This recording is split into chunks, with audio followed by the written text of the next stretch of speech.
بسم اللہ الرحمن الرحیم۔ السلام علیکم۔ حضرت زکریا رحمۃ اللہ علیہ نے فضائل درود میں ایک واقعہ لکھا ہے کہ ایک عالم عبد الرحمن ملا جامی نے ایک قصیدہ لکھا اور کہنے لگا کہ اسے میں رسول اللہ صلی اللہ علیہ وآلہ وسلم کے پاس لے کے جاؤں گا۔ حیرت سے چلا، جب مدینہ منورہ کے قریب ہوا تو رات کو مدینے کے گورنر کو خواب میں نبی کریم صلی اللہ علیہ وآلہ وسلم آئے اور فرمایا کہ ملا جامی آ رہا ہے، دیکھو وہ اندر آنے نہ پائے، اسے روکو۔ گورنر نے حکم دیا، عبد الرحمن اندر نہ آنے پائے۔ جب قافلہ مدینہ منورہ کے اندر داخل ہونے لگا تو سپاہیوں نے روکا اور کہا کہ تم میں سے عبد الرحمن کون ہے؟ گورنر نے حکم دیا ہے اسے اندر نہ آنے دیا جائے۔ اس نے کہا اچھا ٹھیک ہے، سائڈ پر ہو گیا۔ دوسرے دن عبد الرحمن ملا جامی دوسرے راستے سے آ گیا۔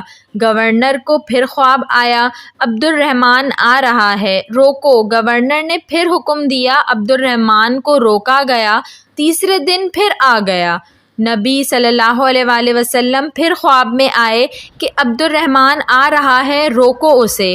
اگر عبد الرحمن ملا جامی اندر آ گیا تو حالات خراب ہو جائیں گے۔ تیسرے دن عبد الرحمن کو گرفتار کیا گیا تو اس نے گورنر سے پوچھا کہ آپ مجھے کیوں روک رہے ہو؟ میں نے کیا کیا ہے؟ تو گورنر نے کہا کہ رسول اللہ صلی اللہ علیہ وآلہ وسلم 3 دنوں سے میرے خواب میں آ رہے ہیں اور مجھے فرما رہے ہیں کہ عبد الرحمن جامی کو اندر نہ آنے دیا جائے۔ تو کہنے لگا اچھا، محمد صلی اللہ علیہ وآلہ وسلم پاس آنے سے روک رہے ہیں، اب معشوق اپنے عاشقوں کے لیے دروازے بند کر رہے ہیں اور اپنے دیدار نہیں کرنے دے رہے ہیں۔ یہ کہتے ہوئے جان نکل گئی۔ چوتھے دن گورنر کے خواب میں محمد صلی اللہ علیہ وآلہ وسلم آئے اور فرمایا تجھے پتہ ہے میں نے عبد الرحمن کو کیوں روکا؟ گورنر نے کہا نہیں، میرے آقا مجھے نہیں معلوم کہ کیوں روکا۔